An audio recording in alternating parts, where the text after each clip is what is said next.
அட நம்ம கள்ளக்குறிச்சிக்காரன் சொல்றது எல்லாமே உண்மையா இருக்கு. இன்னைக்கு ஃபாலோவர்ஸ் சொன்ன கடைக்கு தாங்க சாப்பிட போறோம். ஃப்ரீயா இருந்ததுனால மச்சானங்களோட போனுக்கு டிஸ்பிளே மாத்த கள்ளக்குறிச்சிக்கு தாங்க கிளம்பிருந்தோம். சாம்சங் சர்வீஸ் சென்டர்ல போனை கொடுத்துட்டு வேற ஒரு கடைக்கு ப்ளூடூத் ஸ்பீக்கர் பார்க்க தாங்க வந்திருந்தோம். அங்க புதுசா டிஃப்ரெண்டா வச்சிருந்தாங்க.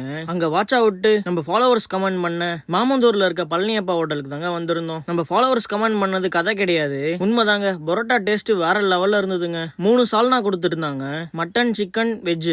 மட்டனும் வெஜ்ஜும் வேற லெவல்ல இருந்துச்சுங்க. மச்சானங்களோட பரோட்டாவை புடின்னு புடிச்சிட்டு எங்க பாட்டி தாத்தாக்கு ஆளுக்கு 2 பரோட்டா பார்சல் வாங்கிட்டு வந்து கொடுத்துட்டு எங்க ஊருக்கு பக்கத்து ஊர்ல இருக்க பழையனூர்ன்ற ஊர்ல ஷூட்டிங் நாங்க எடுத்துட்டு இருந்தாங்க. அத வாட்சாவோட தாங்க கிளம்பி இருந்தோம். அங்க போனா ஷூட்டிங் எங்க வீட்டு உள்ளார எடுத்துட்டு இருந்தாங்க. இதெல்லாம் வெயிட் பண்ணி பார்க்க முடியாதுன்னு அவனுங்க ரூட்டை மாத்தி விரியூர் பக்கம் வண்டியை விட்டானுங்க.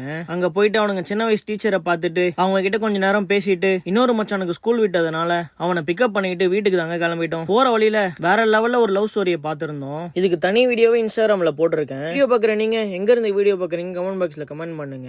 நம்மள ஃபாலோ பண்ணாதவங்க மறக்காம ஃபாலோ பண்ணிக்கோங்க.